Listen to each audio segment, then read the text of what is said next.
ইদানিং সোশ্যাল মিডিয়ায় একটি ভিডিও খুবই ভাইরাল হচ্ছে এক ব্যক্তিকে নিয়ে।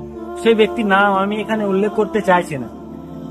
ওই ব্যক্তি কেন, অনেক ব্যক্তিকে নিয়ে দেখি কাদা ছড়াছড়ি করে, মুসলিমদের বিরুদ্ধে বিরোধিতা করে বা কাদা ছড়াছড়ি করে, কাফের ইহুদি দালাল, এরকমই অনেক বিষয় দেখা যায়। মূর্খ অন্ধভক্ত, এরকম কেন হয়?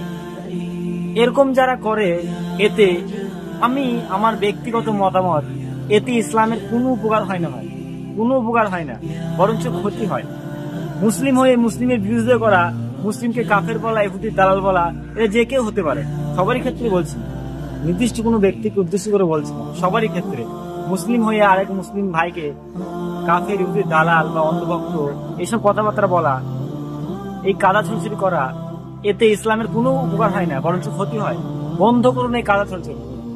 ওদিকে দেখুন ইসলাম বিদ্বেষীরা, তারা ইসলামকে নিয়ে কিভাবে সোশ্যাল মিডিয়াকে ব্যবহার করে উল্টো পাল্টা পোস্ট করছে, যে মুসলিমরা নাকি ভাই বোনদেরকে বিয়ে করে, হ্যাল ত্যাল, অনেক বিষয় নিয়ে তারা সোশ্যাল মিডিয়ায় পোস্ট করছে এবং মানুষের মধ্যে বিভ্রান্ত ছড়াচ্ছে এবং ইসলাম সম্পর্কে ভুল মেসেজ মানুষের কাছে প্রচার করছে। কয় সেই সম্পর্কে তো আপনাদেরকে দেখি না কোনো প্রতিবাদ করতে বা এই ভিডিও কোনো জবাব দিতে। কয় তখন তো আপনি এসব সম্পর্কে কোনো কথাই বলেন না, এদের এই সম্পর্কে কোনো উত্তর দিতেই দেখি না, শুধু মুসলিম হয়ে মুসলিমদের কাদা ছড়াছড়ি করে। এরা কারা ভাই? এরা কারা? এরা কি আদেও আল্লাহকে ভয় করে? এরা আদেও প্র্যাকটিসিং মুসলিম?